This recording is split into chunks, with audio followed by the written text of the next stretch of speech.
Bom dia a todos e todas, sejam todos bem-vindos nessa nossa escola virtual. Escola virtual. Olha que a gente já estava preparado, né, para transmitir assim online antes mesmo de sermos obrigados, né? Então, que seja um bom domingo. Aqui em Curitiba está um domingo muito bonito, de sol. Isso anima a gente a curtir, né, o tempo mesmo sem poder ir muito longe, né, só no quintal de casa. Mas a gente aprende a aproveitar e desfrutar das coisas boas da vida. E tudo isso é bênção e é generosidade do nosso Deus. Bom, hoje é o nosso 21º encontro. Eu preciso fazer uma introdução e uma explicação para que vocês me acompanhem, saibam qual é o mapa das próximas aulas, eh, e onde nós vamos entrar, qual assunto nós vamos tratar. Vejam bem, nós terminamos na aula passada o Antigo Testamento, né? O último livro do Antigo Testamento. Já tínhamos estudado o livro de Neemias, Esdras e Neemias, que segundo a minha posição, a posição que eu defendo, é o último registro histórico do Antigo Testamento. Então as coisas seriam mais ou menos assim. No período pós-exílico, aquele período de 140 anos, né? Eu estou repetindo alguns dados de aulas passadas. A gente fala de um período de mais ou menos 140 anos, dividido em três partes, sendo a primeira parte de Zorobabel, o sacerdote Josué, os profetas Ageu e Zacarias. Na segunda parte, eu inseri o profeta Malaquias e tudo isso que nós estudamos nas últimas 4, 5, 6 aulas, dando especial atenção ao quinto debate, que é o trecho de Malaquias 3, versículos 6 a 12. E o terceiro período é o período, então, de Esdras e Neemias. Então, com esses últimos encontros, nós terminamos o Antigo Testamento. Qual seria o próximo passo para a gente continuar a nossa trajetória, o nosso tema e dar continuidade ao nosso estudo? Seria naturalmente o Evangelho de Mateus. Seria entrar no Novo Testamento e começar a explorar, a compreender o que Jesus fala sobre generosidade, uso do dinheiro, dízimo e etc. Só que nós temos um problema aqui, e é esse problema que eu vou começar a destrinchar a partir dessa aula, e vamos levar aí talvez 5, 6, 7 encontros para resolver este problema. O problema é o tal período interbíblico, ou intertestamental, ou intertestamentário, como quer que se chame.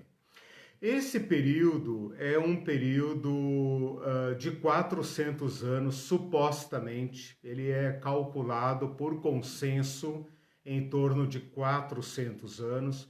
Vocês devem se lembrar que quando eu falei do período pós-exílico, eu falei que ele tem cerca de 140 anos por uma decisão, digamos, arbitrária, né? Arbitra-se que o período da Bíblia tenha ido até o ano 400. Seja como for, isso significa que nós temos um período de 4 séculos, 400 anos, até o nascimento de Jesus. É muita coisa, tá? Se então eu pulasse do livro de Malaquias para o Evangelho de Mateus, seguindo a ordem do cânon, nós teríamos aí um prejuízo de compreensão. Por quê? Porque esses 400 anos não são 400 anos como por exemplo, a permanência de Israel no Egito. 400 anos, ficaram lá, 400 anos. O que aconteceu em 400 anos? O povo cresceu, claro, crescimento natural, mudou o rei, cai rei, sobe rei, etc. Esses 400 anos aos quais eu estou me referindo, 400 anos antes de Cristo, é um período de intensa movimentação, né? Ele é chamado por alguns estudiosos de era axial. Axial vem de eixo, né? Então, ele é um período em que parece que o mundo adiantou, o mundo girou, né? Muitas coisas da história antiga aconteceram nesse período. Por exemplo, a filosofia clássica da Grécia, a sucessão de impérios que vão resultar no Império Romano, surgimento de religiões, mudança de mentalidade. Muitas coisas acontecem neste período.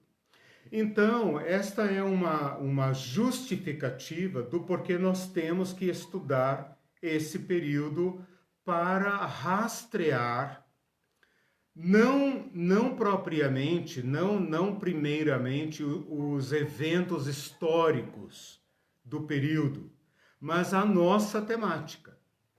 Em que sentido ou em quais maneiras a relação com o dinheiro, a relação com o templo, a relação com os sacerdotes, a relação com a pobreza foi mudada, alterada até chegar àquele mundo de Jesus.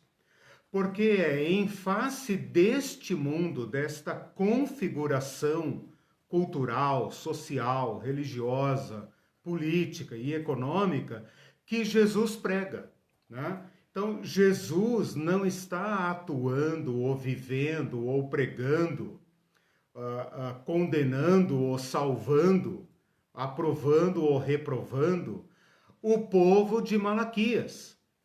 Ele está reprovando, ele está vivendo a problemática de um tempo muito diferente do que este período que nós acabamos de ver. Bom, essa é uma breve explicação para eu justificar por que nós vamos gastar algum tempo, e eu peço a paciência de vocês de entrarem comigo nesse túnel do tempo, né? Para que a nossa análise de Jesus, que é o ponto alto do nosso curso, é o nosso objetivo final, né? É ver como Jesus nos deu ordenanças a respeito dessa temática da generosidade. Então, para nós chegarmos até lá, para nós compreendermos a palavra de Jesus, as ordenanças, os mandamentos, as advertências, as exortações de Jesus, nós teremos que reconstituir este período, ok?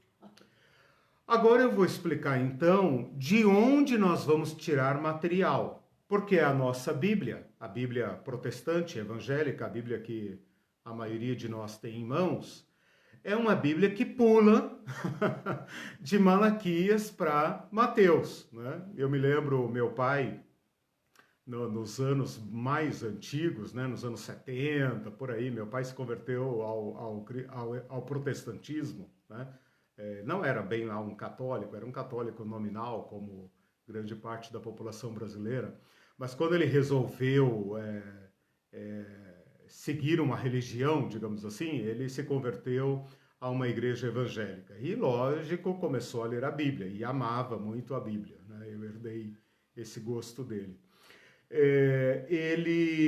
As Bíblias antigas, talvez alguém aí vá se identificar com isso, elas tinham 4 páginas em branco entre Malaquias e Mateus, 4 páginas em branco, para representar este período interbíblico. Esse período é chamado também período de silêncio, mas é silêncio coisa nenhuma, né? Quando se fala silêncio, significa que não houve profeta, né? É um silêncio profético. Mas se nós considerarmos a produção literária, a produção de conhecimento, a produção de sabedoria, esse é um período riquíssimo. Então, esse é mais um motivo para a gente estudar o período. Bom, eu estava falando de onde nós vamos tirar material.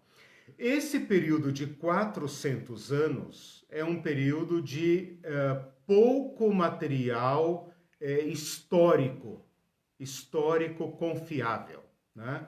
Nós temos basicamente os livros de Macabeus, 2 livros de Macabeus que se encontram na Bíblia católica. E fora da Bíblia, nós temos um historiador da época de Jesus chamado Flávio Joséfo. Esse Flávio Joséfo, ele nasceu poucos anos depois da morte de Jesus e ele viveu todo o final do primeiro século, né? Deve ter morrido lá pelo ano 100 e cacetada, 100 e pouco, da era cristã, da era comum, né? E ele foi um historiador excelente. Então ele escreveu uma obra monumental, existe em português, História dos Hebreus, né? Na qual você pode tirar aí algum material. Fora isso, nós temos um período de pouco registro histórico, poucos documentos históricos, né? Para então cobrir este período, eu vou recorrer aos livros que são deste período, tá? Eu vou recorrer a esse material, aos livros do período interbíblico, a maioria dos quais está no cânon da Bíblia católica. Quem usa a Bíblia evangélica, protestante, a Bíblia que nós usamos, não tem acesso a esse material. Você vai ter que comprar uma Bíblia católica ou você vai ter que achar uma Bíblia católica online, né? Eu estou aqui com uma edição, estou aqui com essa edição que é a Bíblia Pastoral, né? Da editora Paulus, que você encontra bem baratinho, acho que menos de R$ 20, né? Então vale a pena ter um exemplar. A Irene está ali com outro, me dá aqui. A Irene está aqui com uma Bíblia clássica, católica, né, em português, que é a Bíblia de Jerusalém, né? Uma excelente Bíblia, uma tradução, uma Bíblia com notas de rodapé, muito interessante. Então vale a pena acessar esse material. Para ser, digamos, didático e para entrar com vocês nesse período, digamos, obscuro, difícil, né, de pouco registro histórico do povo judeu, né? Obviamente, se eu estivesse falando de Esparta, da Grécia, de Roma, de outros lugares, mas eu estou falando do povo judeu. Eu dividi a nossa abordagem em 2 ramos, digamos assim, né? É um dilema que eu tive que enfrentar como planejador do curso e eu já decidi, eu não pedi opinião de ninguém, eu já decidi. Nós vamos fazer o seguinte, eu vou gastar esta aula e a próxima tratando de livros de sabedoria, né? Não são livros históricos, são livros de sabedoria. Então hoje eu vou tratar com vocês sobre o livro de Tobias. Na próxima aula eu vou apresentar o livro de Eclesiástico, não é o livro de Eclesiastes, é o livro de Eclesiástico, que tem acho que 51 capítulos pequenos, dá para ler facilmente ao longo da semana, já está aí a tarefa da próxima semana. E esse então é um ramo, né? Eu vou tratar também do livro de Macabeus, mas o livro de Macabeus eu vou tratar no outro ramo que eu vou seguir, a outra linha. Qual que é a outra linha? É a linha da história, tá? Então, nesse primeiro ramo, eu não dependo de história. Eu apenas vou mostrar como que a sabedoria do povo judeu, a maneira como o povo pensava os temas da sua fé, foram tratados, tá? E na outra sessão, aí sim eu vou analisar o período histórico, como que historicamente o povo foi lidando com o templo, lidando com os sacerdotes e os levitas e lidando com os pobres, a pobreza, né? Deu para entender então? Deu. O Bidu falou assim, sempre ouviu o período interbíblico como período de silêncio, não se fala mais nada, pulando para Mateus. Era heresia sequer tocar nos apócrifos. Exatamente. Então hoje você está correndo risco de vida. Já coloquei aqui, ó, gente, livro Não apócrifo. acendam a fogueira, por favor. Deixa eu explicar. Mas é o seguinte, a gente é criado e formado com essa visão das coisas, como se os livros apócrifos, fossem pecaminosos, que os católicos chamam de deuterocanônicos, e eles fazem isso com muita razão, né? Com muita razão, deuterocanônicos, porque esse é o nome correto que esses livros sempre tiveram, que significa um segundo cânon, né? Mesmo na Bíblia Católica, esses livros de Tobias, Judite, Macabeus, Sabedoria, Eclesiástico, são 7, né, ao todo, e Macabeus, né, eles fazem parte de um cânon de segunda ordem, né? Então, nesse quesito, nós estamos de acordo, né? Só que os protestantes chamaram de apócrifo, né, que significam livros deixados de lado, livros que não foram considerados aptos para o cânon. Eu não vou entrar nessas questões, eu até peço licença a vocês para não entrar nessas questões, né?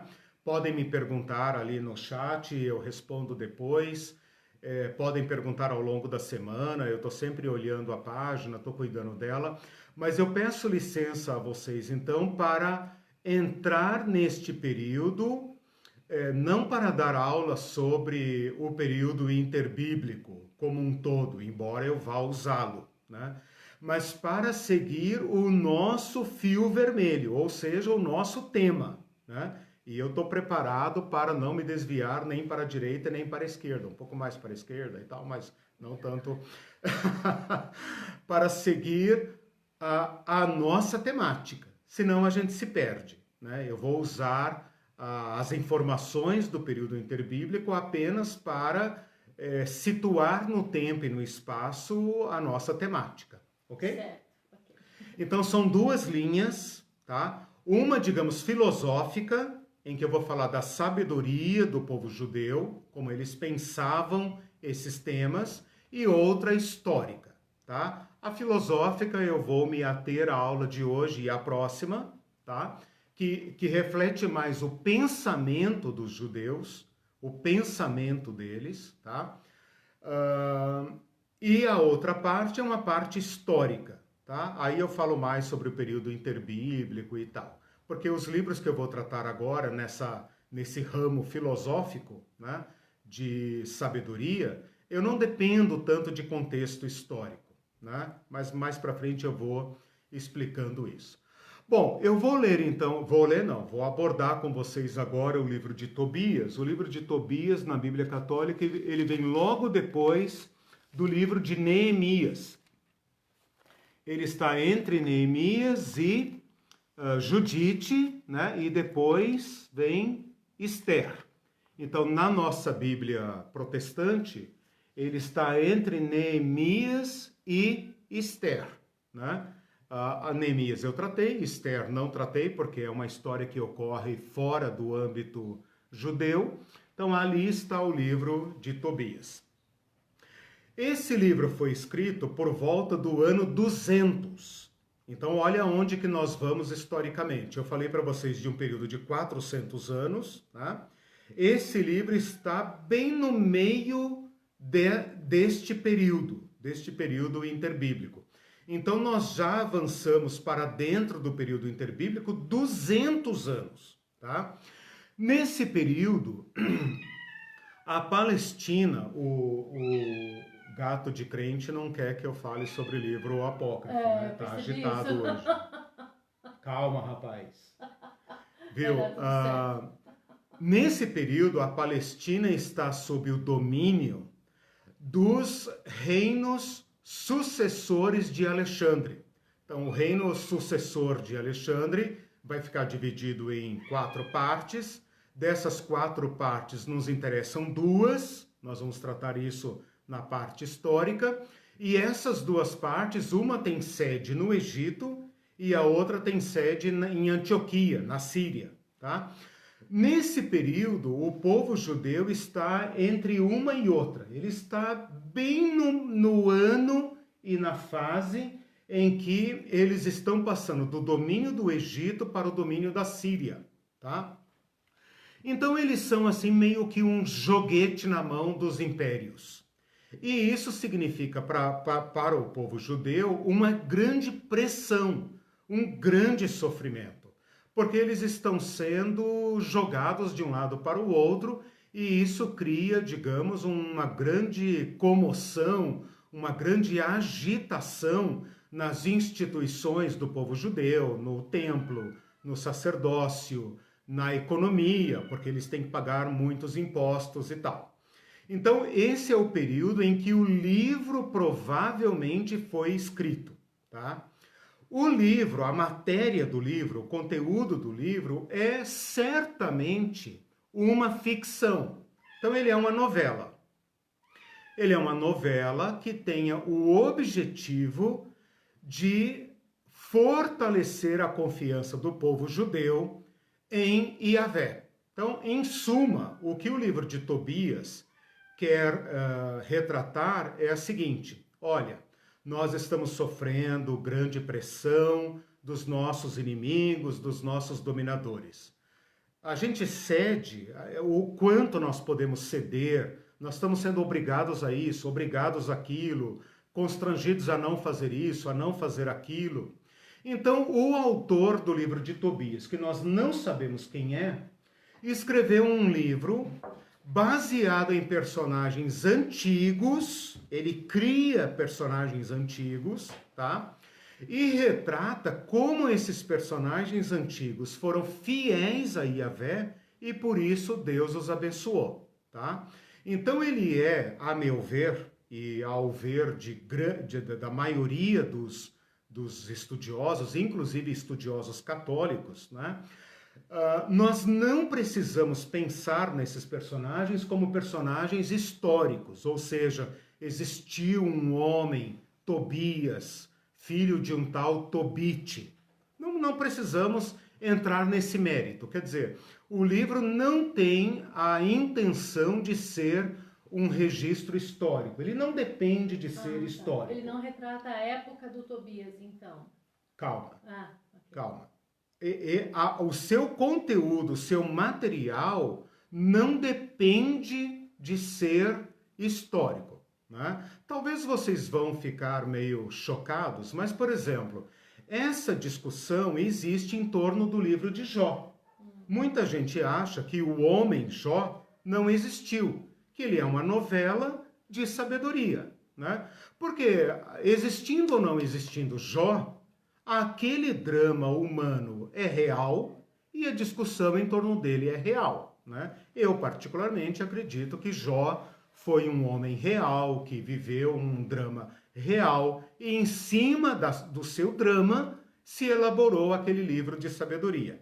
O livro de Tobias, fique à vontade, né? Se você ler lá e quiser achar, não, eu acho que Tobias existiu mesmo e tal, não sei o que, fique à vontade. Não importa, na verdade, tá? Por quê? Porque o objetivo dele é demonstrar a sabedoria do povo judeu, como que o povo judeu pode se agarrar à lei de Yahvé e à sua tradição e como é esta fidelidade a Deus que garantirá a existência do povo judeu, ok? Certo. A Irene perguntou, tá, então ele retrata o período, olha só, aqui nós vamos para um segundo ponto importante. Embora o livro tenha sido escrito no ano 200, tá? Ele retrata um personagem que deve ter vivido lá nos anos 700, ok? Então seria como se eu, ou qualquer um de nós, estivéssemos estudando, criando um personagem, digamos, nacionalista, um índio, por exemplo, né? Queremos falar das origens guaranis do Brasil para nos fazer voltar às nossas origens, questionar a invasão da terra de Santa Cruz e etc. E a gente criasse um personagem lá, um tupinambá, sei lá, um pajé, não sei o quê, lá da época de 1500, 1490, né? Como Pocahontas, sei lá, alguma coisa assim. E a gente, então, baseado numa época real, em personagens possíveis, nós criássemos agora uma ideologia brasileira.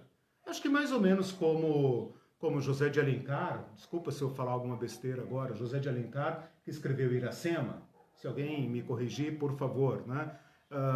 Aquele ideal, né, do povo brasileiro, das origens, aquela romantização do nosso povo e tal, para que a gente recupere o glamour, né, de ser brasileiro, né, de viver nessa terra e tal. Seria mais ou menos como isso, tá?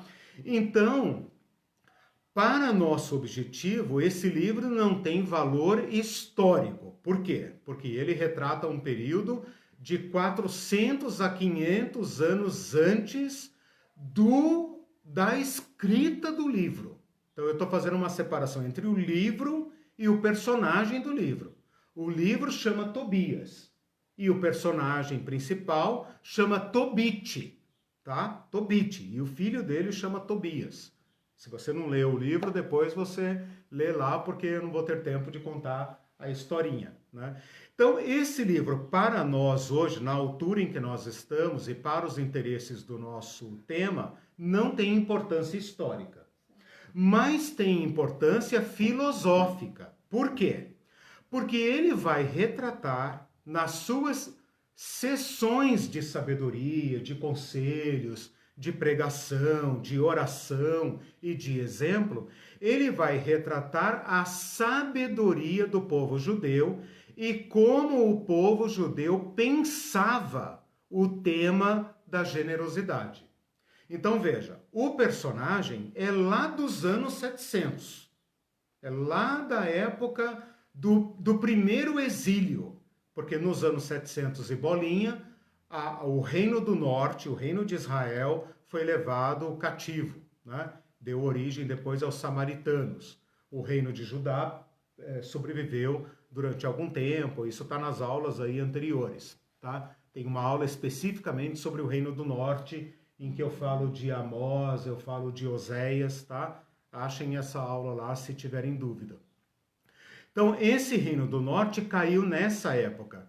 O Tobias, ele fala de si, o livro é autobiográfico, o Tobit, na verdade, desculpa. Tobit, que é o pai do Tobias, né? Aliás, algumas bíblias chamam o livro de Tobit. Se você procurar na internet, etc., pode procurar Tobit, né? Com T mudo no final. Tobit, né? Com T mudo no final. Por quê? Porque, na verdade, ele é o personagem principal do livro, né? Então, esse Tobit vai falar dele mesmo como sendo um dos deportados do Reino do Norte. Ele vai dizer, eu era da tribo de Naftali, no norte, lá da Galileia, lá a terra de Jesus, né? O Antigo Testamento ainda não fala muito de Galileia, mas ele é dessa região lá de cima, do mar da Galileia, né? Da região norte, do extremo norte. Ele fala, eu era lá de Naftali, eu era justo, piedoso, eu não me desviei como o meu povo se desviou, mas eu fui levado para Nínive, eu fui deportado para Nínive. E lá em Nínive eu continuei sendo fiel ao meu Deus, praticando a lei, justo, mais ou menos como o Daniel, que é um homem levado para a Babilônia, né? E lá na Babilônia, como cativo, ele permanece sendo fiel a Deus. Mais ou menos como Ezequiel também, né? Que é um profeta do cativeiro, estudamos isso também, mas que lá no exílio continua sendo fiel a Deus. O Tobit, ele vem mais ou menos nessa linha aí, de um judeu, um israelita, melhor dizendo, né? Porque ele é do norte, um israelita, que é levado para o cativeiro, que tem todas as condições para se desviar, para se acomodar, para se adaptar a cultura local para sobreviver, aferra-se à lei de Yahvé, a piedade judaica, né, israelita, para ser fiel a Deus, mesmo correndo risco de vida, né? Ele vai contar isso lá no ano 200, quando o povo de Israel, o povo judeu, está passando por uma situação semelhante à de Tobit. Qual? Está no exílio, está disperso, está sendo jogado de um lado para o outro, cada rei que sobe ao governo manda fazer uma coisa e eles estão sendo jogados, né? Então, o Tobit foi idealizado para incentivar os judeus a serem fiéis a Yahvé, agarrarem-se à lei de Yahvé, ok? Tudo bem até aqui? Tudo certo. Uhum. Tudo certo? Então vocês entenderam que o livro foi escrito no ano 200, mas o personagem é do ano 700, né? Seria como se eu estivesse escrevendo sobre um personagem lá de Pedro Álvares Cabral, Pero Vaz de Caminha, né? Alguma coisa assim. Sim, tá? A Leocádia disse que leu o livro, entendeu os personagens como homens fiéis a Deus e por isso foram abençoados. Isso. Ah, boa. Por falar nisso, os personagens principais são Tobit e sua esposa Ana, Tobias e Sara, né? Só para vocês entenderem rapidamente a novela, né? A historinha é assim. Esse Tobit é um homem piedoso que faz o bem, ele fica rico e poderoso em Nínive, mais ou menos como Daniel. Você percebe claramente que o autor do livro se serviu da literatura judaica para compor esse personagem. Então ele é um homem piedoso, etc, etc. Ele fica rico, ele se torna um secretário do rei de Nínive, etc, etc. Mas ele é um homem piedoso, ele é um homem que dá muitas esmolas, observa o sábado, observa a lei judaica, não come comida contaminada. Aí você pode lembrar um pouco de Daniel, dos amigos de Daniel e tal. Depois mudam os reis, né, os imperadores, ele acaba caindo em desgraça, porque surge um rei que é inimigo dos judeus, mas ele se impôs uma obrigação de não deixar nenhum judeu sem sepultura. O judeu achava a maior maldição de todas, uma maldição como ser crucificado, deixar um judeu morto sem sepultura. Então o que ele fazia? Mesmo sob risco de própria vida, ele buscava todos as vítimas, os assassinados, os mortos de fome, os condenados à morte, ele buscava e dava sepultura.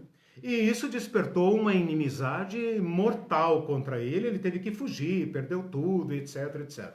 Depois muda o rei de novo, um parente dele se torna um grande secretário de novo, que mostra que os judeus eram pessoas confiáveis e competentes, né? Mais ou menos como Daniel, como José do Egito, e Esdras e Neemias, né? Homens competentes, que também foram oficiais dos impérios estrangeiros, e ele então recupera um pouco da sua dignidade, né? Ele vive dignamente e tal. Um certo dia cai excremento de pombo no olho dele e ele fica cego. E aí a história dele se torna um pouco como a história de Jó, né? Ele é um justo que sofre. A esposa dele mete a boca nele, mais ou menos como a esposa de Jó. Então você vai percebendo os elementos, né, literários dos judeus. Bom, a história vai andando e tal, ele vê que ele está ficando velho, que ele vai morrer, etc, etc. Ele chama o seu filho Tobias e fala: filho, eu deixei uma pequena fortuna em prata com um parente nosso lá em outro lugar, lá na Média, lá em outro lugar. Ele está em Nínive e deixou lá na Pérsia, né? E ele fala: e você vai lá para buscar esse dinheiro, porque é do que você vai viver, é a herança que eu vou te dar, né? E aí o Tobias fica assim meio amedrontado: mas como é que eu vou lá? Ele não vai me reconhecer, e o que vai acontecer e tal. Ele falou: não, metade do mapa está comigo, metade está com ele. Quem chega lá com a metade é o dono do negócio. E eu vou achar alguém, saia na rua aí, ache algum parente, alguém que possa ir lá com você. Ele sai na rua e dá de cara com um anjo disfarçado, é o anjo Rafael, né? E esse anjo é o cara perfeito. Ah, eu sei, eu conheço a rota, eu sei quem é, conheço até teu parente lá, conheço o cara que tá com teu dinheiro, papapá, papapá, e daí vai a viagem, tal. No meio do caminho eles encontram um casal parente, é sempre aquele, né, o parente distante e tal, que tem uma filha Sara, e essa filha Sara tem um problema. Todo mundo que fica noivo dela morre na noite de núpcias. Ela já matou 7 noivos. Então ninguém quer se casar com ela, né? E segundo a história bíblica, é um demônio chamado Asmodeu, que a persegue e mata todos os noivos dela. E ela também, então, ela sofre, ela é a justa que sofre, mais ou menos como Tobit e tal. E nesta viagem, o anjo disfarçado vai providenciar, então, 2 soluções. A libertação da Sara e a cura do Tobit. Então, tudo corre às 1000 maravilhas. Ele fala para o Tobias, olha, nós vamos chegar na casa do teu parente, tem uma moça lá, virgem, linda, né? Linda, filha única, etc, etc. Você vai pedir a mão dela em casamento, porque você é parente próximo, o pai dela não vai poder te negar, porque você tem direito, etc, etc. Aí o Tobias fala, caramba, mas eu vou ser o 8º então a morrer. Aí o anjo fala para ele, não, você vai pegar esse peixe aqui e tal, vai queimar um incenso, e quando você queimar o incenso, o demônio vai embora, etc, etc. Bom, resumo da ópera, eles casam, é a maior festa, a coisa mais linda, o casamento perfeito, né? Aí ele manda o anjo ir lá na cidade buscar a fortuna, porque ele não pode ir lá, porque ele está casado, o sogro não deixa ele embora, etc, etc. O anjo vai lá, busca a fortuna, traz a parentada toda, eles comemoram durante não sei quantos dias e voltam para casa e tudo é 1000 maravilhas. Então, assim, é uma história quadradinha, né? Aí ele pega também um líquido do peixe, um fel, sei lá o que, do peixe, passa no olho do pai dele e o pai dele fica curado. Então é uma história bem quadradinha, daquele tipo drama e solução, foram felizes para sempre, para emoldurar a sabedoria. Por isso que eu disse para vocês que a história em si, ela não é relevante para nós, ela é cópia e cola de diversos pedaços de personagens do Antigo Testamento, misturado com um pouco de fantasia, de mitologia, porque tem esse anjo, tem o peixe, tem o incenso, tem o demônio, etc. Essas coisas que não viraram doutrina, né? Nem a Igreja Católica faz doutrina em cima disso, então não são livros doutrinários, né? Contém, digamos, erros, né? Teológicos, mas o objetivo dele é transmitir sabedoria. Então a história é apenas veículo para a sabedoria. E é a sabedoria que eu quero ler com vocês agora e que serve ao nosso tema. A Cida comentou assim, eu era católica e tinha muita fé no anjo que acompanhava ele. Ela mesma colocou um kkk aqui. E o Mindu colocou assim, Tobit era coveiro nas horas vagas. A forma como uma nação lida com seus mortos diz muito sobre ela. Aí eu falei, pois é, o Brasil que o diga. Olha que interessante, olha que interessante. Realmente. É uma coisa... Então, para entender isso, né, tem que ver a dignidade, a dignidade, exatamente. Veja o que é a sabedoria judaica da qual nós somos herdeiros. Bom, feita essa rapidíssima introdução, só para situá-los, eu vou então agora, abram a Bíblia católica, né, ou roda aí a sua Bíblia online católica. Logo no capítulo 1, deixa eu falar aqui rapidamente para vocês o seguinte, o livro é dividido em 3 partes. O capítulo 1 a 3 é para apresentar os personagens. Então vai apresentar o Tobit e a Sara, vai apresentar o Tobias, etc, etc. Principalmente o Tobit e a Sara, que são os personagens, digamos, os justos que sofrem. O capítulo 4, são 14 capítulos. O capítulo 4 ao 12 é a aventura do Indiana Jones aqui, né? É a aventura do Tobias, né? a viagem dele para a Média, junto com o anjo, o seu encontro com a Sara, o casamento, é todo o drama. E no final tem o cântico de vitória, mais ou menos como Jó, como Ana, né, como Maria, o cântico de vitória, o testamento do Tobit, dizendo, olha, meus filhos, né, sejam sábios, temam a Deus e tal, né? E tem também as palavras do anjo. Só no final que o anjo revela para os personagens quem ele é, né? Nós, os leitores, o público, né? O público leitor, nós ficamos sabendo que o anjo, que o Azarias, me parece o nome dele, é o anjo disfarçado desde o começo, né? Deixa eu ver aqui, não anotei o nome do... o anjo Rafael e tal. Nossa, esqueci o nome do cara aqui. Acho que é Azarias.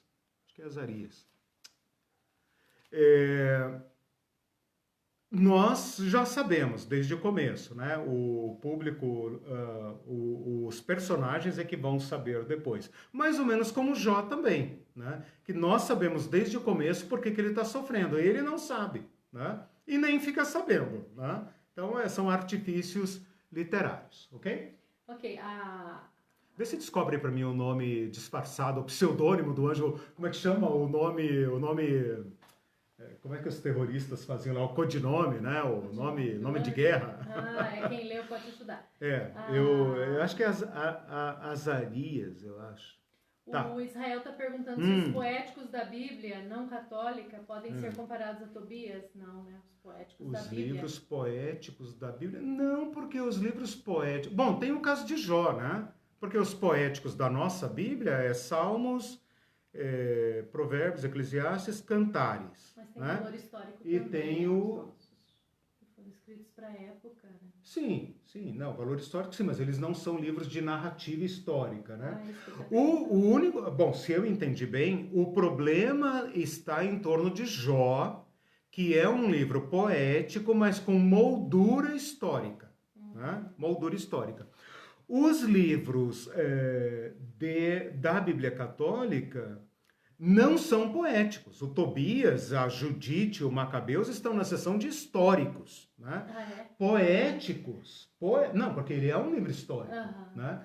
Eu que vou extrair dele sabedoria, porque para mim, aqui, ele não tem valor histórico, né?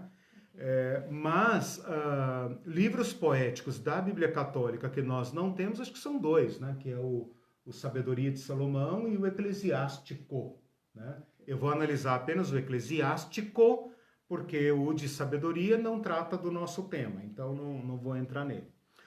Bom, então eu falei, eu falei das 3 sessões. Na primeira sessão, quando quando Tobit está se apresentando, nos versículos 6 a 8, ele nos dá uma lição sobre o dízimo. Então, olha só, os crentes, de um modo geral, não conhecem essa passagem. Eles conhecem Malaquias 3:10, mas eles não conhecem Tobit.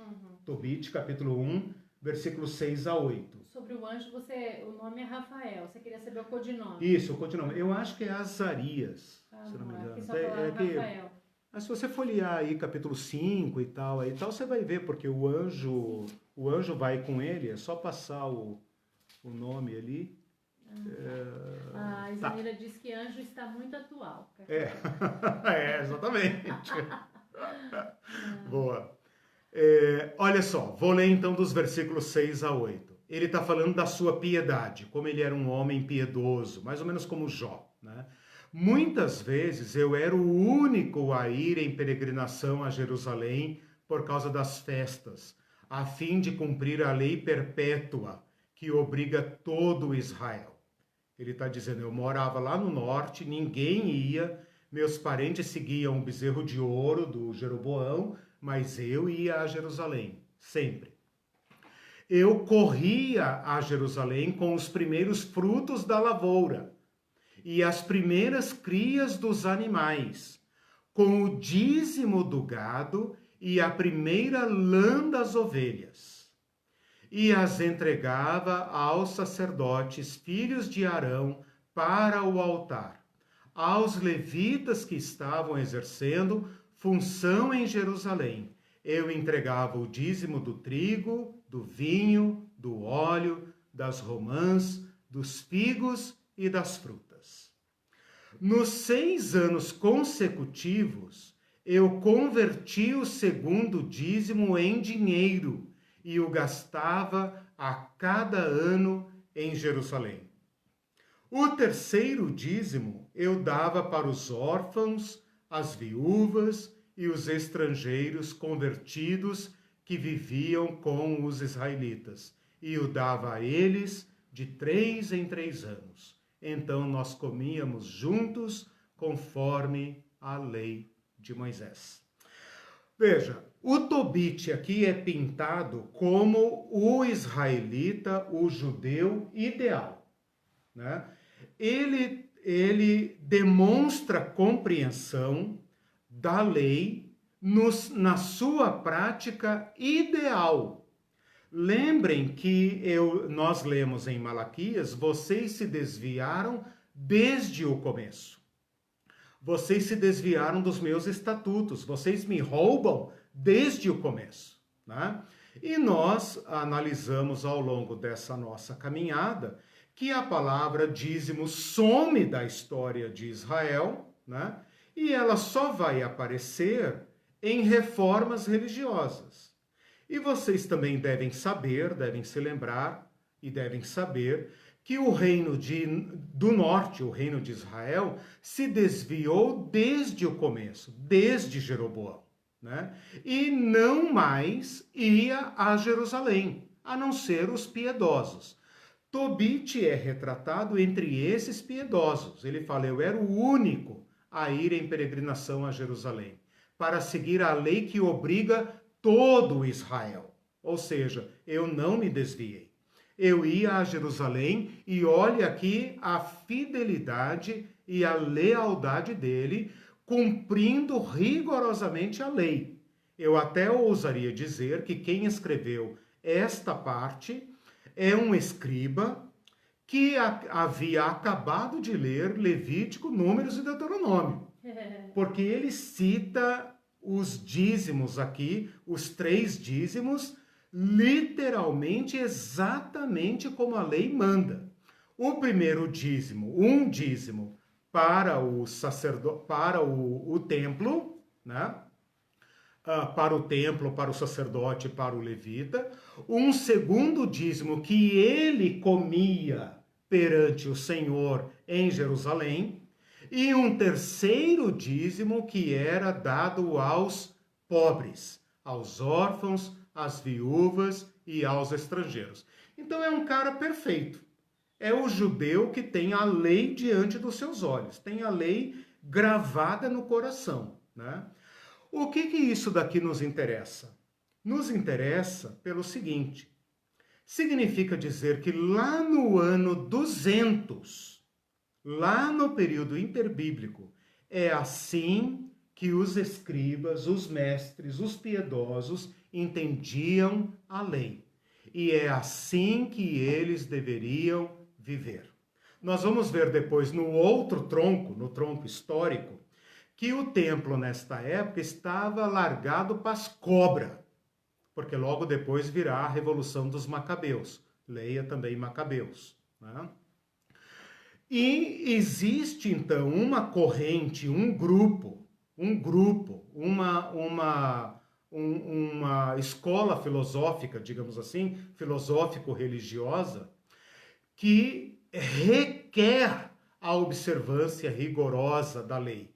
Esta escola religiosa vai aparecer no Novo Testamento representado por quem? Pelos fariseus, ok?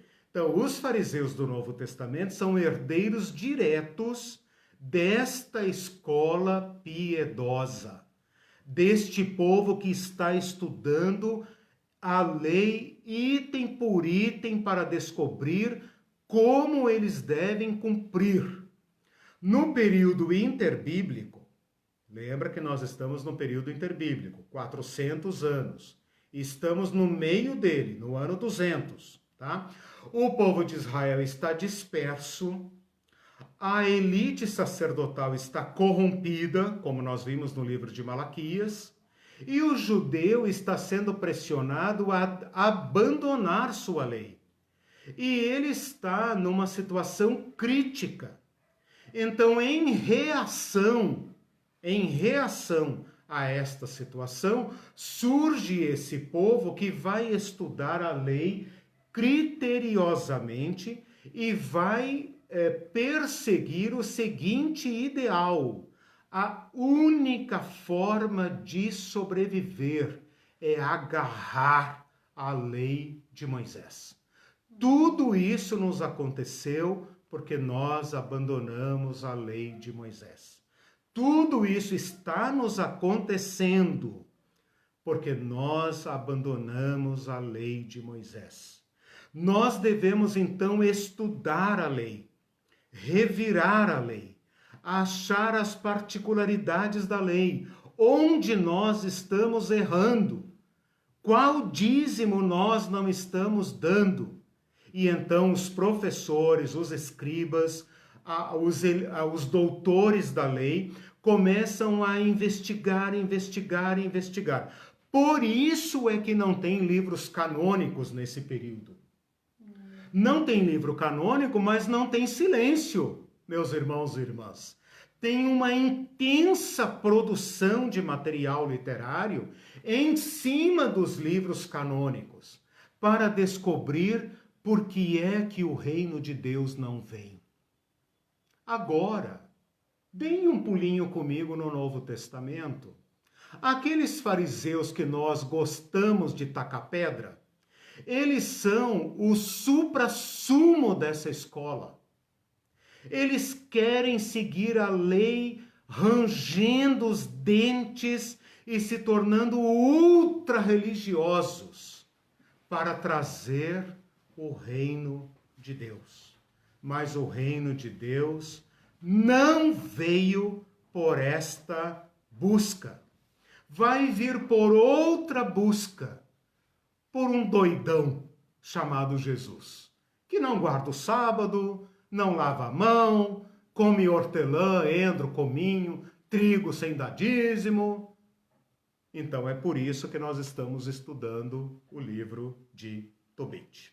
Bom, o que eu tenho até agora com vocês nesta referência, vou entrar rapidamente no outro tema, é uma consciência legalística, idealística da prática do dízimo, com boa intenção. Ninguém pense que o Tobit é um homem adorável. Eu estava ontem comentando com a Irene, a Leocádia também, desculpa a Leocádia comentar teu exemplo, ela compartilhou comigo durante a semana que ela ficou emocionada lendo Tobit, e de fato, o homem Tobit, sua mulher, os dramas humanos e tal, é de um valor literário belíssimo. O Tobit é um homem perfeito, do mais alto nível moral, né? Então, quando ele diz isso aqui, ele está falando, eu agarrei-me à lei do Senhor. E esta atitude é que está norteando os judeus do período interbíblico. Quais judeus? Os judeus que esperam o reino de Deus. É assim que eles aguardavam o reino de Deus, estudando a lei, pesquisando minúcias da lei, para obter de Deus a graça, a misericórdia, o perdão dos pecados, e Deus então libertar o povo judeu do jugo estrangeiro e reconstituir a nação.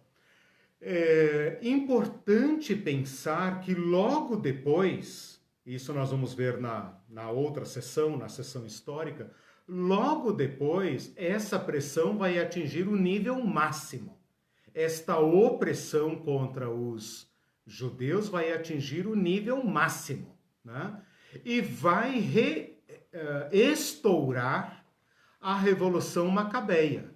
E a Revolução Macabeia nada mais é do que a perda da paciência. Tipo assim, pela observância da lei, não vai rolar.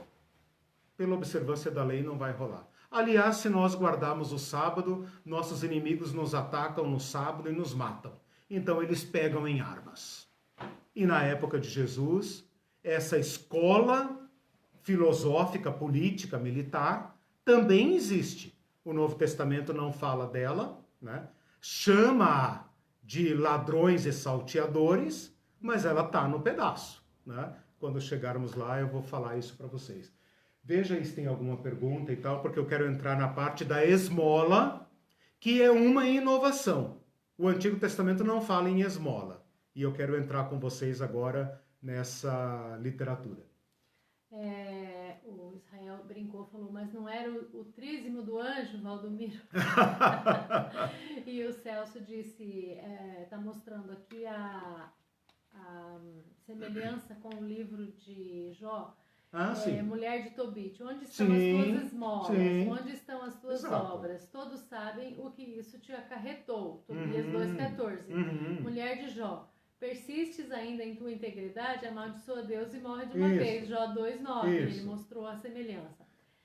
Até o justo, né, também que sofre, ele é extremamente justo, ele é um homem como Jó, né? Até nas agruras de Jó e Tobit, os capítulos que descrevem os infortúnios dos dois são de certa forma semelhantes. Sim.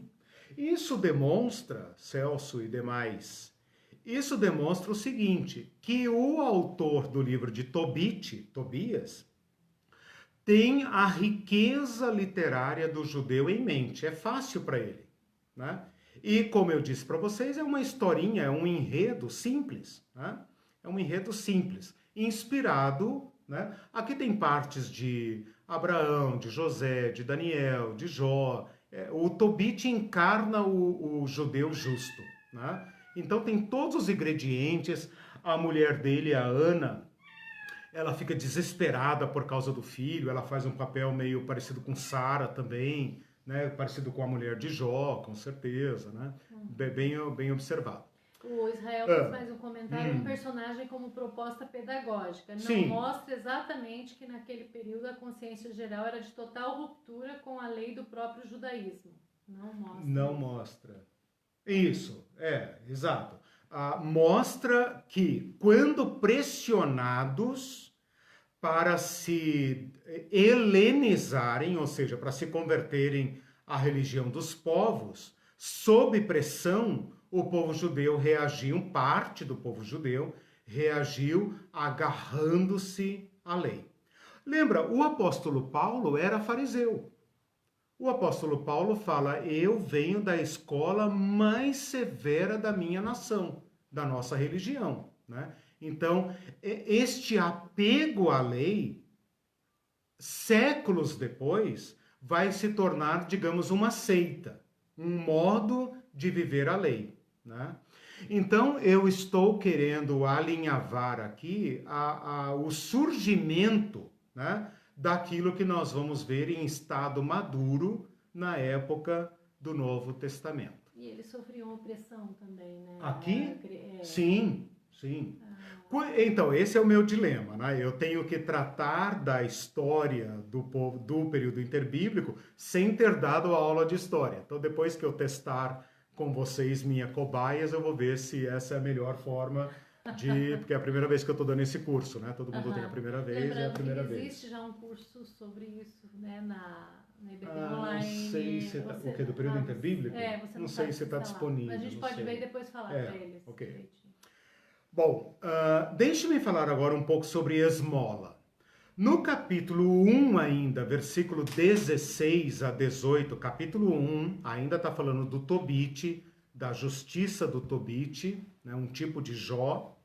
Ele fala o seguinte, no tempo de Salmanasar, um imperador assírio, dei muita esmola aos meus compatriotas. Então ele enriqueceu, ele se tornou um judeu bem-sucedido, mas ele não lembrou dos judeus pobres, dos seus irmãos pobres. Então, dei muita esmola.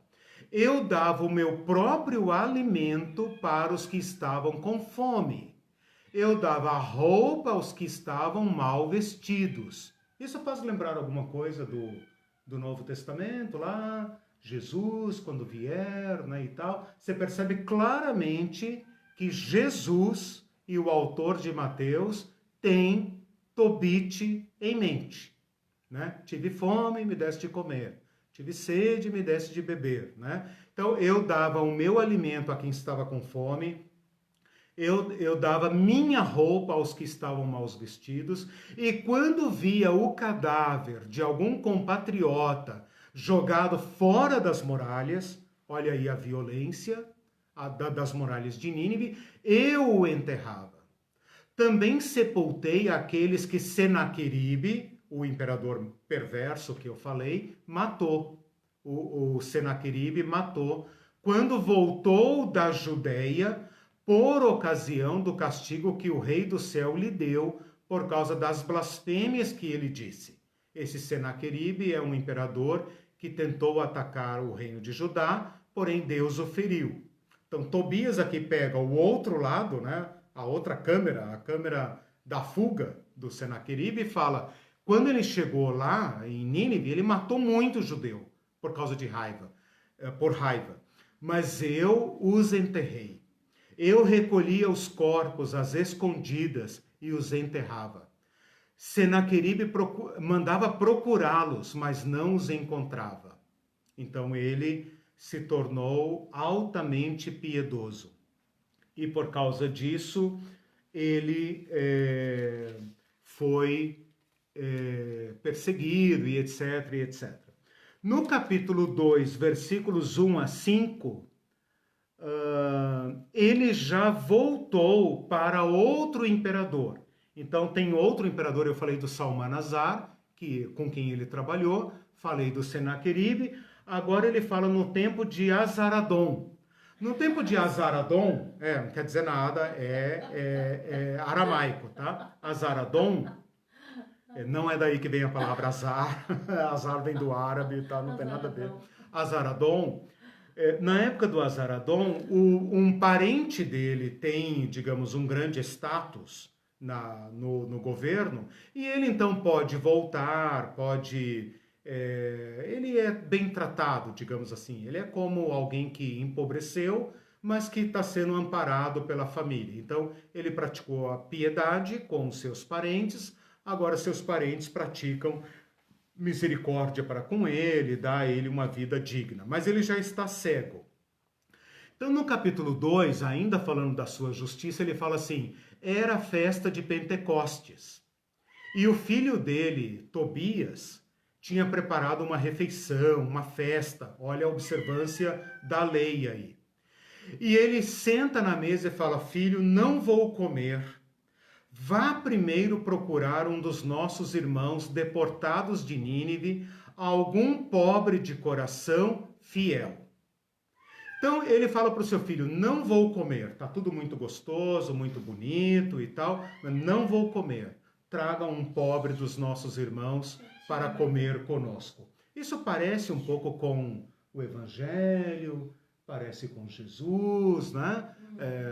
Quando vocês derem uma festa, chame os pobres, reparta com os pobres. Essa ética está aqui no livro de Tobias. E aí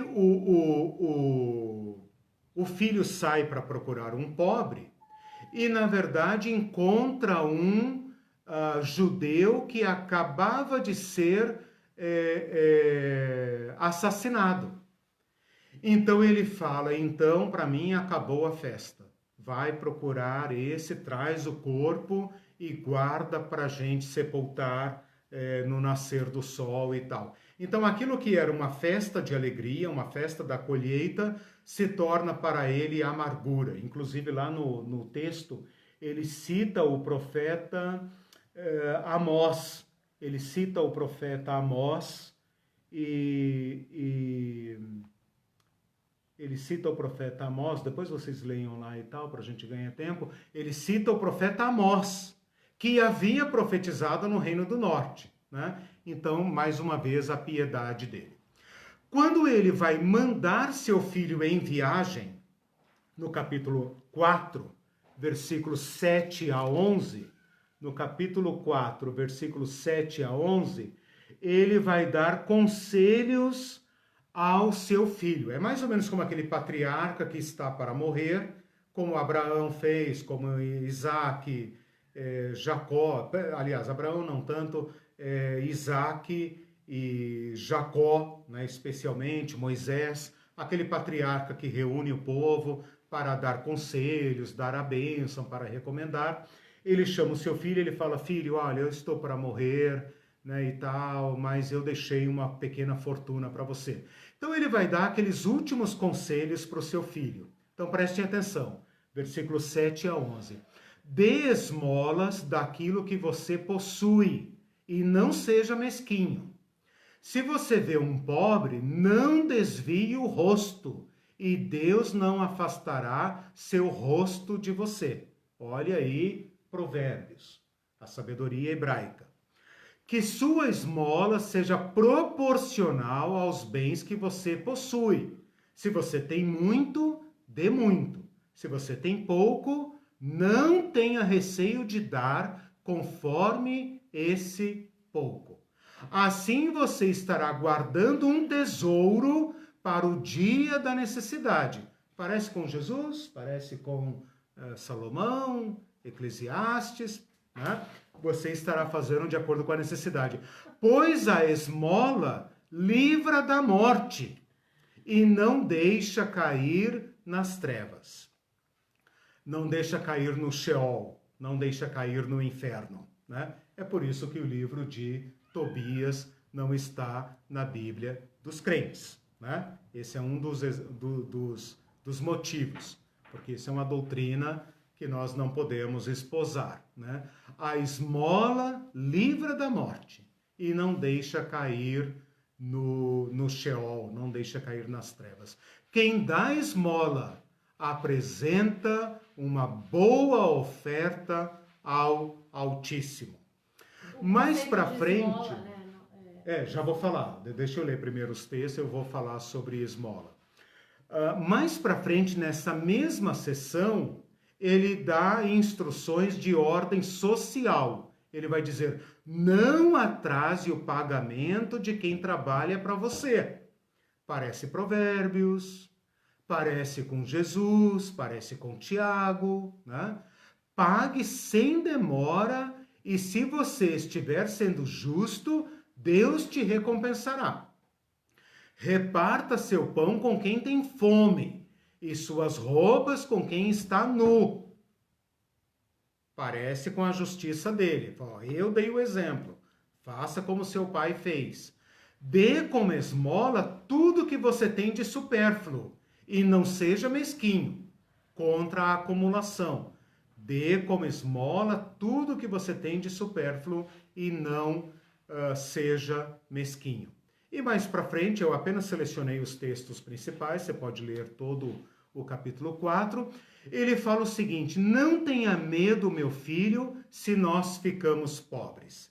Ele é um homem que foi rico e que agora é pobre. Mas ele fala: não tenha medo, meu filho, se nós ficamos pobres. Se você temer a Deus e evitar todo tipo de pecado, e se você fizer o que agrada ao Senhor seu Deus, você terá uma grande riqueza.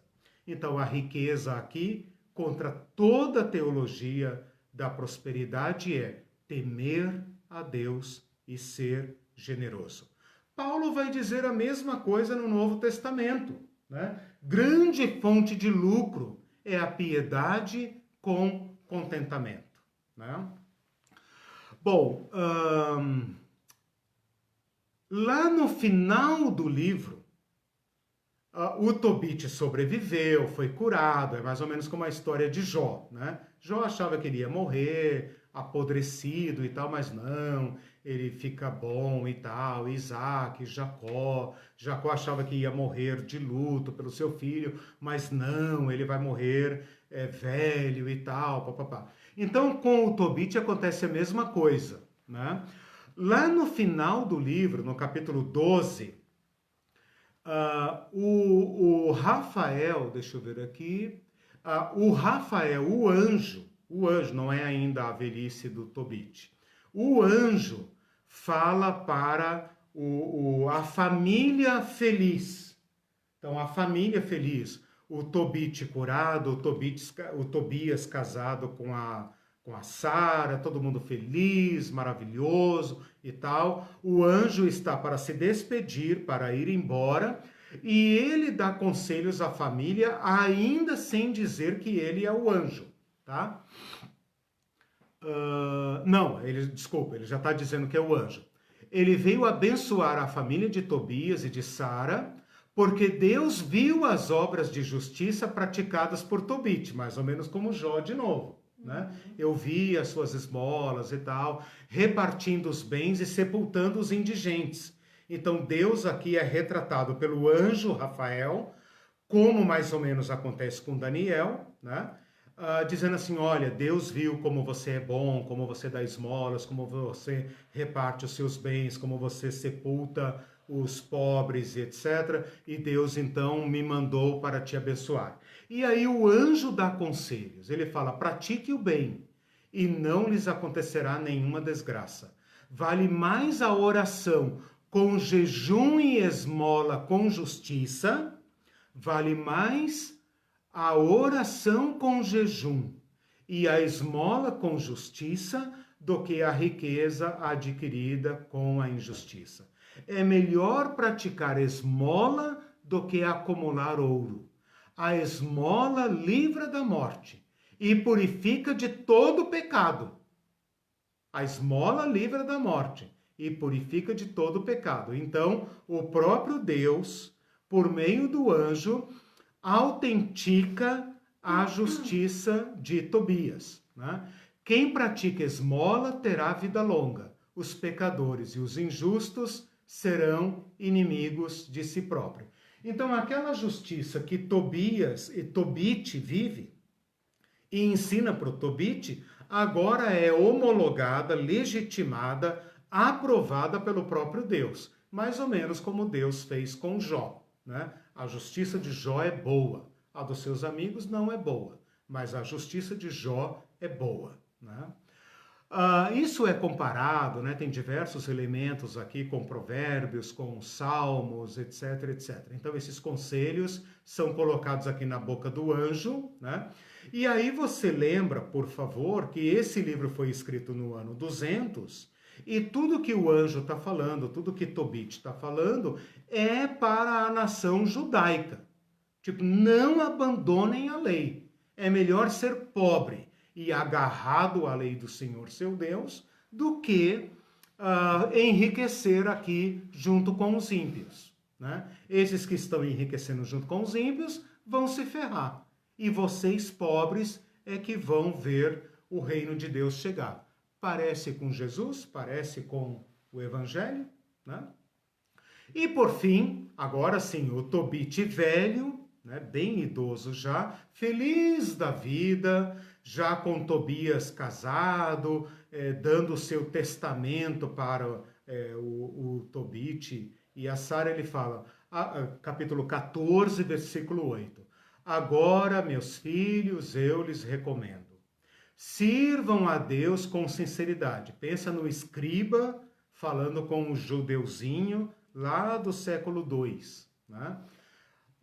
Sirvam a Deus com sinceridade, façam sempre o que ele aprova, ensinem os seus filhos a prática da justiça e da esmola, e a se lembrarem de Deus, a louvarem o seu nome por todo o tempo, com sinceridade e com todas as forças. E mais para frente, vejam quais são os frutos da esmola e quais são os frutos da injustiça, que mata. Então, deixe-me fazer aqui apenas um ou dois comentários, me monitora aí, um ou dois comentários sobre... Sim, claro, vou abrir para as participações. Mas um ou dois comentários que eu preciso fazer para fechar esta exposição do livro de Tobit. O Tobit praticava a justiça, praticava a lei por meio de dízimos e generosidade na terra de Israel, para o templo de Israel. Quando ele está no estrangeiro, ele pratica esmola. Então, esse é um primeiro ponto que nós precisamos entender. Ele fala dos dízimos em relação ao templo, ao sacerdócio, aos levitas e aos pobres agregados aos levitas, aqueles para os quais os levitas atuavam como um tipo de assistente social da nação, né? Então, mesmo que o Reino do Norte havia se desviado, o Tobit fala, eu não me desviei, eu pratiquei a generosidade. Quando ele entra na sua história atual e quando ele dá conselhos para o seu povo, para o seu filho e para os seus parentes, ele não fala mais em dízimo. Seja porque o templo está abandonado, corrompido, seja porque o templo não existe. E quando o templo não existe, na época de Tobias, né, ele não tem mais acesso ao templo, ele não tem mais como ir lá, ou porque o templo não existe, ou porque o templo é inacessível. Ele fala, como que eu posso substituir o que a lei exige pelo mesmo princípio? Então surge na literatura do Antigo Testamento uma palavrinha nova, esmola. Então, na cabeça de Tobit, a esmola é o princípio que rege o dízimo. E é por isso que no Novo Testamento nós vamos encontrar mais vezes a palavra esmola do que a palavra dízimo. Ok? Então, se você pesquisar no Antigo Testamento, você não encontra a palavra esmola em lugar nenhum da Bíblia de crente. Mas se você pesquisar na Bíblia Católica, você vai encontrar a palavra esmola. Aonde? Nos livros que nós chamamos de apócrifos, ok? Então a esmola vai surgir num período interbíblico. Ela é uma ética da generosidade situada no período interbíblico. Por quê? Para que nenhum judeu dissesse, não tem o templo, o templo está corrompido, eu não conheço nenhum levita, eu não estou na terra da lei, então estou desobrigado da lei. O livro de Tobias está aqui para dizer, onde você estiver, você pode dar esmolas. Porque este é o princípio por trás da lei do dízimo, né? Por isso, eu entendo, ele não manda em nenhum momento o seu filho Tobias dar esmola. Segundo comentário, então, um é esse, o aparecimento da palavra esmola no lugar da palavra dízimo.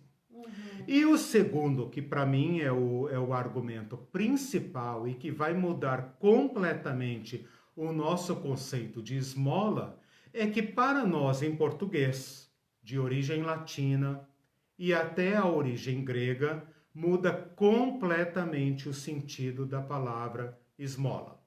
A nossa palavra esmola vem do latim, vem do espanhol, limosna, que é uma corrupção, uma deturpação, uma perda de letras da palavra grega elimosine. Não tem nada a ver com limusine, eu já fui ver, não tem nada a ver. Elimosine. Esta é a palavra grega, esta é a palavra que Jesus usa, que Paulo usa, que os autores do Novo Testamento usam. Elimosine. E ela significa misericórdia. E ela vem da palavra, aliás, ela significa esmola, ela é derivada de misericordioso. Então, bem-aventurados misericordiosos, porque alcançarão misericórdia. A gente poderia ler esse texto assim: bem-aventurados que dão esmola, porque eles também receberão esmola de Deus. Eles receberão misericórdia de Deus. Ela vem de uma palavra grega que é eleos, que significa, no Novo Testamento, misericórdia. Ok. Nós que estamos acostumados com o Novo Testamento entendemos a misericórdia. A gente fala, seja misericordioso. Nós pedimos misericórdia de Deus, né? Mas a gente não pede muito misericórdia dos outros, porque falar em misericórdia significa assumir a sua posição de miserável. E nós não somos miseráveis, né? Nós não pedimos misericórdia para ninguém, né? Nós temos misericórdia dos miseráveis, porque a palavra misericórdia, misericordia, né? Ela tem a miséria no meio. Então, como nós somos pessoas ricas, filhos de Deus e etc., né? Não fica bem a gente pedir misericórdia uns para os outros. Fica bem a gente passar bem, né? Quer dizer, não fica bem a gente passar bem enquanto os outros e tal. A gente tem que praticar misericórdia. Mas isso é assim, digamos, o glacezinho do bolo da nossa fé, né? O judaísmo é obrigado a praticar misericórdia. O catolicismo recomenda fortemente a prática da misericórdia.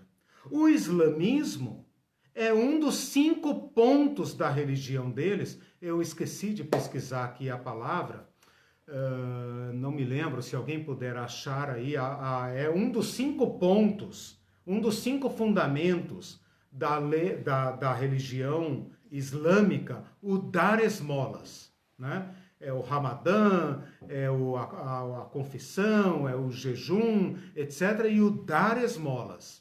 Nós, protestantes, jogamos isso para escanteio, né? Nós jogamos fora. Eu queria lembrar que no Antigo Testamento não tem a palavra esmola, porque tem a palavra tzedekah.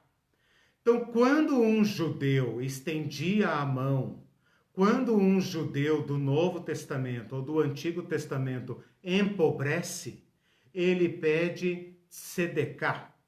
E a palavra tzedekah vem da palavra tzedek, que significa justiça.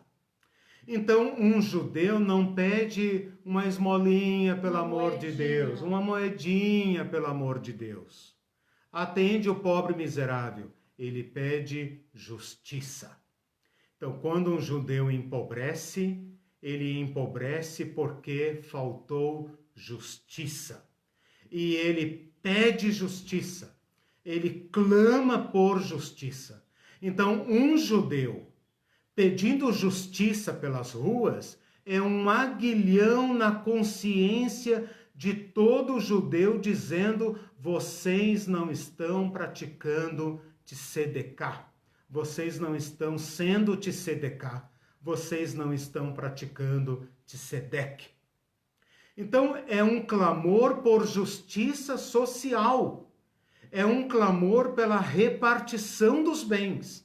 Alguém está com terra a mais, alguém comeu a terra da viúva, a terra do órfão, porque todos receberam propriedade, todos receberam herança. Então, se eu perdi minhas terras, alguém acumulou as minhas terras. E está faltando justiça. Esta palavra foi traduzida por misericórdia. Tudo bem, não tem problema. Desde que você entenda o que Jesus quis dizer com misericórdia. Então, a gente poderia retraduzir o livro, o Evangelho, o Sermão do Monte, dizendo: bem-aventurados os justos, porque eles alcançarão justiça. O problema é que os protestantes deram outro sentido à palavra justiça. A palavra justiça passou a ser para nós evangélicos uma declaração de Deus por meio de Jesus Cristo. E Jesus Cristo me declara justo e eu não preciso fazer mais nada, porque Jesus Cristo tuf, carimbou na minha testa, justo. O justo viverá pela fé. Graças ao São Lutero, São Martinho Lutero. É verdade? Claro que é verdade.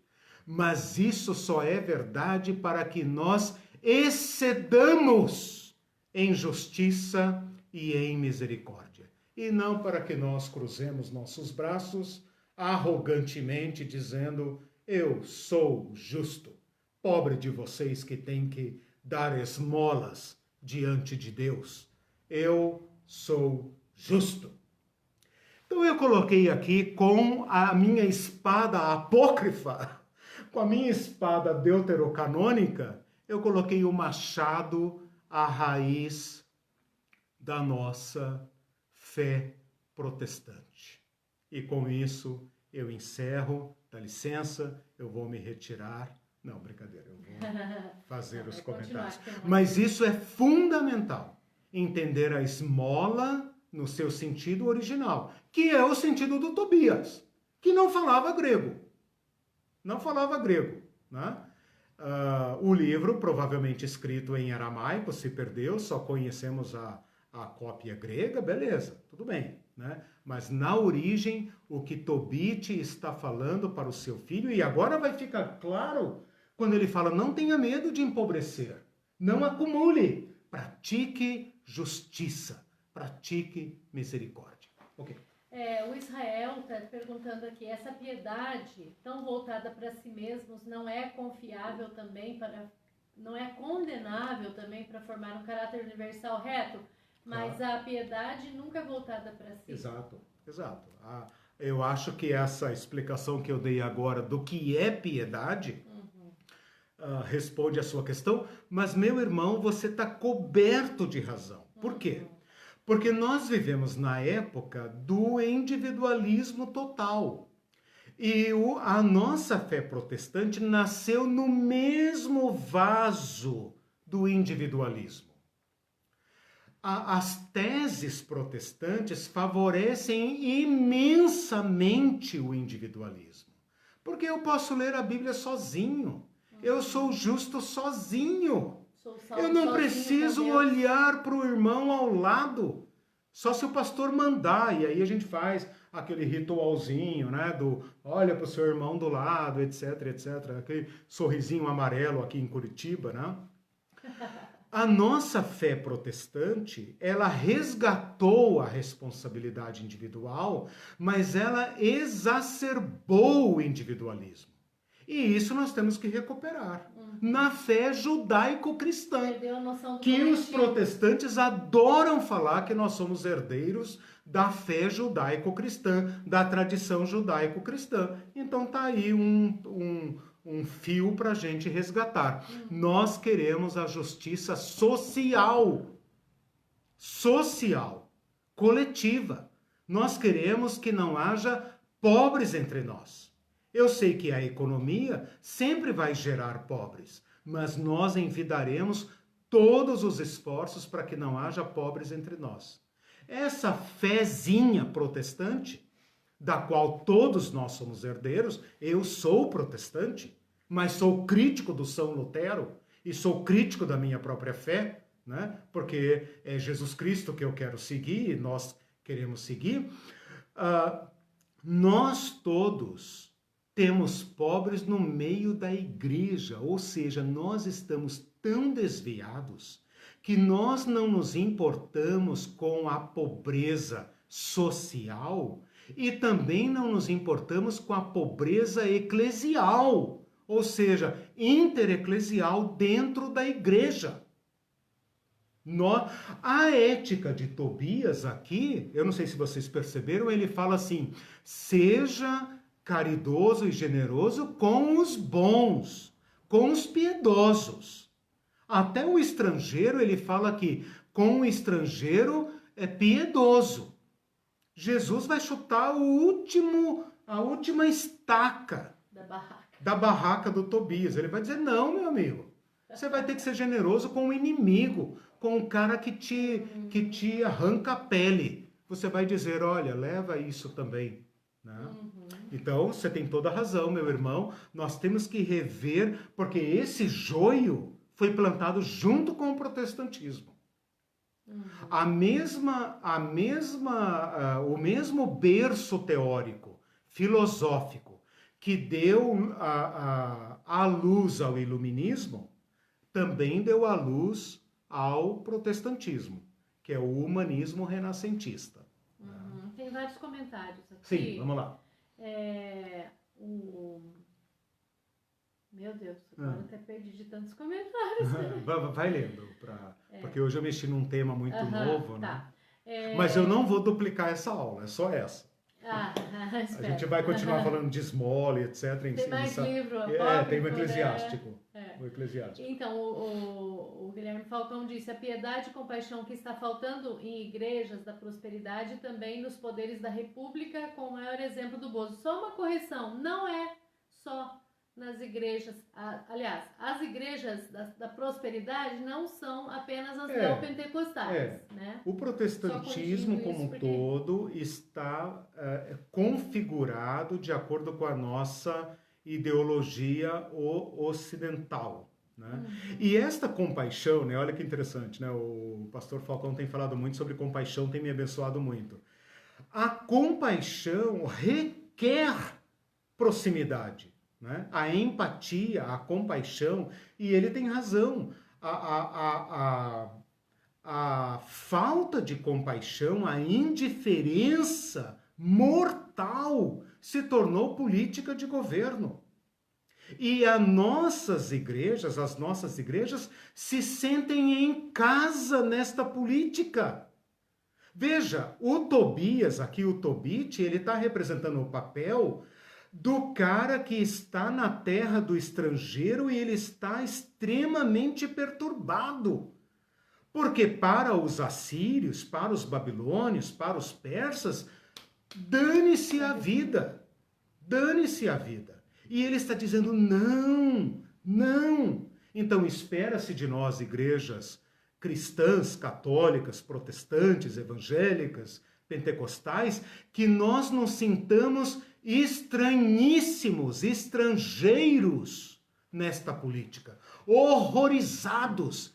Cabe a nós a perplexidade, né? A denúncia perplexa, porque nós deveríamos estar fazendo pelo menos o que Tobit fez, socorrendo as vítimas do império, né? Aqueles que eles jogam para fora, nós vamos lá pegar. Nosso horário está avançado, tem vários comentários, vamos lá. Tá? O Celso colocou: dê esmolas daquilo que você possui. A mulher de um autodenominado apóstolo disse na lata, numa reunião: não tem dinheiro para o dízimo? Pegue emprestado e o devorador não agirá em sua vida. Olha a ameaça. Olha o devorador aí. A prática perversa, diabólica, continua graçando em direção ao tema de ofertas e dízimos. Lembrando um conto de Machado de Assis, é a igreja do diabo, que ele pegou pesado. Olha que ponto nós chegamos, né? E aí o Mindu disse: Jesus adverte a dar esmola de forma discreta, sem alarde. Isso, porque boa. É porque esta ética vai atingir sua culminância 200 anos depois, né? Por isso que eu estou falando, é fundamental visitar esse período para entender Jesus. Senão a gente vai entender como protestante, pulando direto, que Jesus é contra a esmola. Né? Jesus é contra a esmola. E o Celso viu aqui os pilares do Islã. Isso. Fé, oração, jejum, caridade, doação e peregrinação. Isso. Caridade. Lê de novo. Fé, oração, jejum, caridade como doação. Sim, ok. E peregrinação. Isso, exatamente. Os muçulmanos praticam isto. E os judeus também. E os católicos, praticando ou não praticando, etc., têm isso estabelecido na sua doutrina. Recomenda fortemente que se faça esmola. O ponto aqui é que a esmola, na nossa concepção, se tornou aquela moedinha que você deixa ali no console do carro, aquela porcariazinha ali que não te faz nem cócega. O que está na mente de Jesus é justiça. E a justiça é tirar da pobreza, né? Então isso é importante. Aí o Moacir fez um comentário que está aí um judeu em quem não há dolo, Karl Marx. Exato. Então, esses caras conhecem a cultura, né? O Moacir citou o Karl Marx, que é judeu. Eles conhecem o Antigo Testamento, eles conhecem os profetas. O problema é que eles perceberam que a leitura evangélica, católica e evangélica dos profetas nunca traria justiça. E aí eles meteram o pé na porta. Exatamente. Né? Aí derrubou a barraca de vez. O Martin Luther King, esses dias eu citei isso numa aula minha, o Martin Luther King tem uma frase, eu acho que é deles, se não for me corrijam, que ele fala o seguinte: se a igreja tivesse feito o seu dever de casa, nunca teria havido marxismo. Nossa, e eu concordo inteiramente. Concordo inteiramente. Só houve marxismo porque a igreja se aliou ao império e esqueceu a justiça. O Tzedek. O Bebeto colocou isso, o contrário de pobreza não é riqueza, é justiça. Exatamente. E a gente inverte por causa do capitalismo, né? Exatamente. O Bebeto tem sido um profeta da justiça, né? É ótimo tocar nestas cordas. E a Ruth Brito, misericórdia quero e não sacrifício. Isso, misericórdia quero e não sacrifício. Agora, no lugar, né? Olha a minha proposta para vocês. Todos os lugares que a Bíblia, que o Novo Testamento falar em misericórdia, troque por justiça. Então Jesus ali está dizendo, justiça quero e não sacrifício. E essa justiça não é a justiça legalista, porque essa os fariseus praticavam. Os judeus, os fariseus davam esmola. Colocou aqui, ó, se a tua justiça não for superior à dos Exatamente. Agora deu para entender. A sua misericórdia tem que exceder a da lei. O que Jesus está falando? Nós vamos carregar um fardo mais pesado do que o dos fariseus? Não. O amor, a justiça, a generosidade já excedem a lei. Então, meus irmãos, temos que resgatar a generosidade. Por isso que eu dei a palavra generosidade e não misericórdia. A Ivete fez uma interpretação. A fé sem justiça é morta. Exatamente. A fé sem obras é morta. Obras de justiça. Obras seria justiça. E a justiça segundo Cristo. Porque a justiça da lei, os judeus eram imbatíveis. Eu vou mudar completamente o conceito que nós temos de fariseus. Porque nós aprendemos a tacar pedra em fariseu. E, aliás, fariseu, na nossa linguagem, se você abrir agora o dicionário, fariseu vai estar lá como legalista, hipócrita, religioso fingido e etc. E não é. O fariseu é o último, é o pico da pirâmide que se pode chegar pela prática da justiça de Moisés. E Jesus extrapola isso, levando-os ao desespero. E é aí que nós entramos. Então, nós temos que fazer esta recuperação do período interbíblico para entendermos Jesus. O Guilherme Falcão, falta empatia, igual a compaixão de se colocar no lugar do outro. E o Bebeto, basicamente justo é aquele que faz a vontade de Deus em relação ao outro. Então, sempre o outro, né? Exatamente. E É importante fazer isso porque eu tenho visto pessoas falando sobre justiça pensando no STF, pensando no Moro, né? Na Lava Jato, pensando na justiça formal, né? Não é dessa justiça que o Novo Testamento está falando. Está falando da minha justiça, da justiça como virtude, né? Da sua e da minha. Porque daí a gente exige do STF, mas a gente não pratica justiça. Exatamente. E o Moacir Marati disse, os 3 grandes eventos históricos que levaram o individualismo à condição de vida correta são a Revolução Francesa, a Inglesa e a Reforma Protestante. Isso, perfeito, exatamente. Nós nascemos no mesmo vaso. Né? Carregamos o mesmo joio. Né? E o Mindu, né, como sempre, muito engraçado, diz: Tobit faz parte de um grande acordo mundial com o Velho e com o Novo Testamento, com tudo. terminar com Muito boa, muito bom. Gente, é isso. Então. É isso? Tive que ser muito rápido. Estamos atrasados. Eu já vou terminar. Sobre o período interbíblico, nós vamos falar amplamente, você vai ter uma boa noção. Sobre Tobias, encerramos aqui. Leia o livrinho, bonito, virtuoso, ajuda a entender o Novo Testamento, né? E essa lição está disponível lá no site www.ebdonline.com.br. Aproveito para mandar um abraço. Nossa, já estou mandando abraço, né? Mandar um abraço para o Júlio Zanuca, que é o dono e administrador do site, e nos dá esse apoio lá.